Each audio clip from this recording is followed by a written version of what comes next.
E questo è stato certamente il momento più bello, più forte per far sentire tra cielo e terra la presenza del nostro santo, e poi ecco, le autorità hanno permesso di poter raggiungere i luoghi della sofferenza in città. Anche questa è stata un'occasione anche molto commovente, anche personalmente, che mi ha molto colpito. È stata certamente anche questa una sorpresa, però ecco, la diretta televisiva io credo che in questo caso abbia mostrato tutta la sua qualità e la possibilità di intercettare anche chi non poteva muoversi per venire in Basilica. Buongiorno e ben ritrovati al Sagrato della Basilica del Santo a Padova. Il 13 giugno, buon Sant'Antonio a tutti. Guardate l'immagine che ha davvero dell'incredibile. È stato un 13 giugno particolare, quello del 2020, trasmesso da Rete Veneta integralmente. In cui viene nuovamente assicurata a bordo del velivolo. Resterà nella storia per il volo che la statua di Antonio ha fatto grazie all'elicottero dell'esercito sopra i luoghi simbolo dell'emergenza sanitaria. E proprio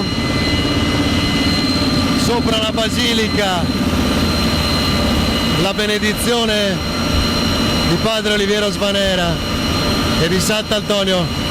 Che emozione!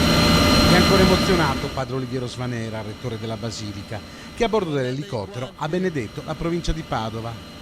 12.000 le presenze in Basilica, molte di più quelle raggiunte grazie anche alla nostra emittente. I contatti sono stati milioni, questo va detto, sono stati milioni, quindi qui tra le dirette televisive, via social, via streaming eccetera, parliamo di milioni di contatti di persone che comunque hanno partecipato alla festa del Santo, e questo è un grande orgoglio, anche se vogliamo dire per tutti. Una devozione che non ha confini, quella per Sant'Antonio. In un momento difficile per la città e per il mondo intero, la benedizione portata dai frati della Basilica ha emozionato e rinfrancato gli animi.